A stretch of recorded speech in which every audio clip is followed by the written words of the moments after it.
Bonjour, je vous présente cet ouvrage. Épicure, doctrine et maxime, traduction de Maurice Solovine.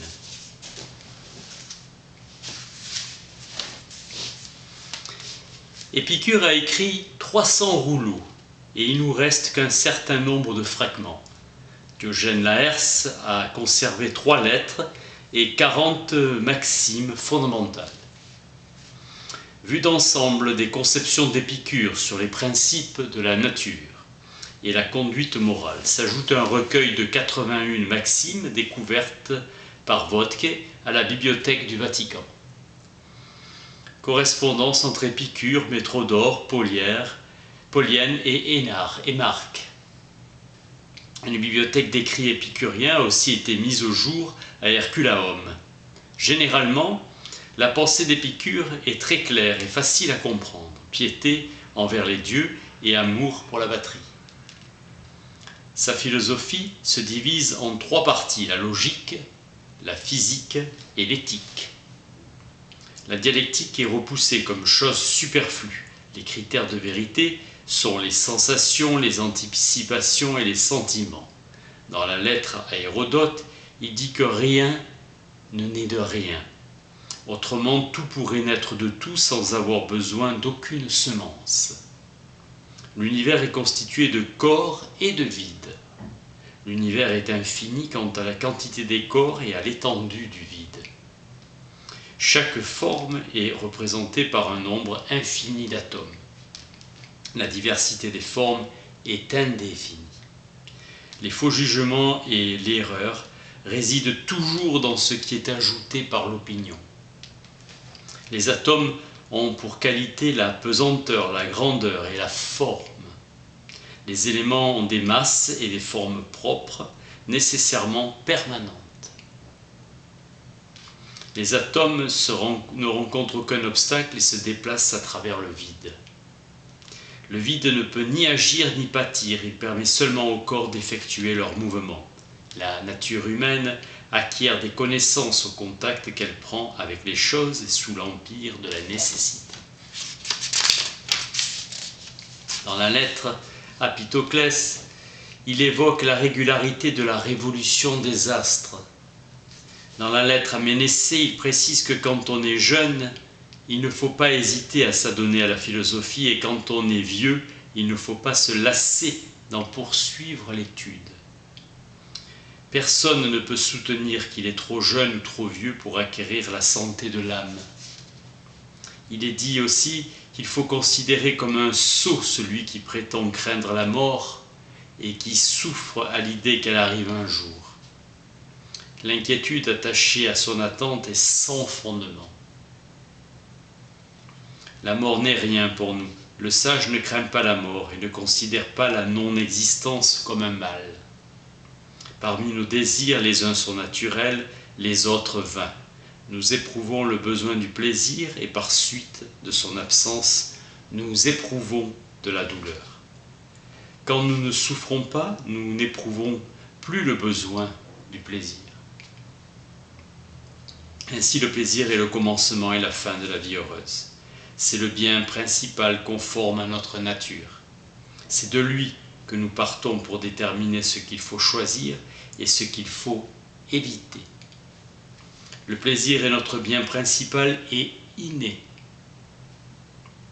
Il convient de décider ce qui est utile et ce qui est nuisible. C'est un grand bien de savoir se suffire à soi-même et nous contenter de peu. Les mets simples nous procurent autant de plaisir qu'une table somptueuse. Tout ce qui est naturel est aisé à se procurer, tout ce qui est vain est difficile à avoir.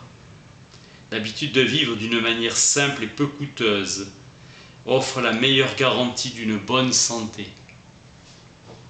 Le plaisir est notre but ultime, pas les plaisirs des débauchés ni ceux de la jouissance matérielle. Le plaisir en vue est celui de l'absence de souffrance corporelle et de troubles de l'âme. La vie heureuse est engendrée par la raison vigilante qui recherche ce qu'il faut choisir ou éviter. Ainsi rejeter les vaines opinions qui troublent notre âme. La sagesse est le principe et le plus grand des biens. La sagesse nous enseigne qu'on ne peut être heureux sans être honnête et juste. Le sage rit du destin. Méditez jour et nuit toutes ces choses.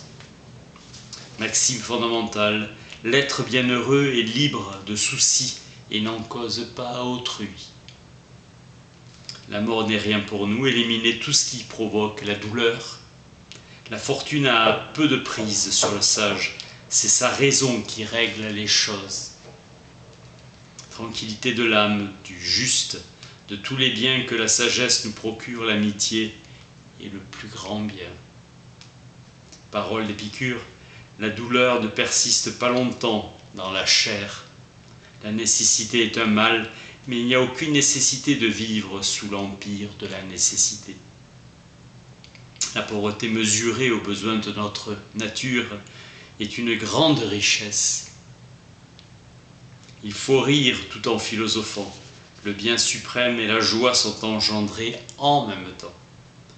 Ne commets aucun acte dans la vie qui soit de nature à te faire craindre que ton voisin ne l'apprenne. Quand on se suffit à soi-même, on arrive à posséder le bien inestimable qu'est la liberté.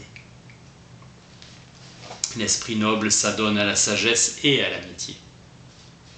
Fragment, tout ce qui arrive est dû soit à la nécessité, soit à la volonté, soit au hasard. Il appartient aux sages de distinguer entre l'opinion et l'évidence. Celui qui se soucie le moins du lendemain le saluera avec le plus de plaisir. Le sage seul a des convictions inébranlables. Le souvenir des biens du passé contribue puissamment à la vie heureuse. Belle chose que la pauvreté joyeuse. Cache ta vie.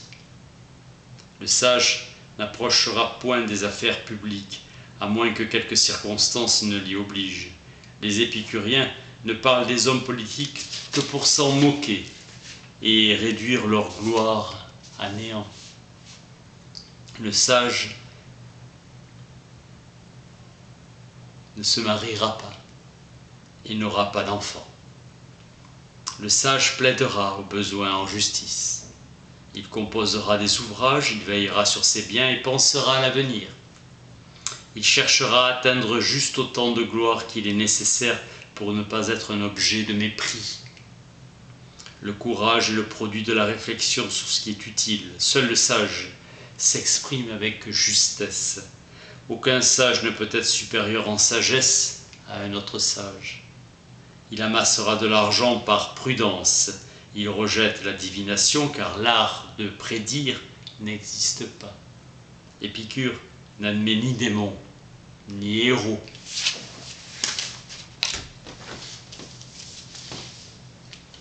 Épicure, Doctrine et Maximes, traduction Maurice Solovine.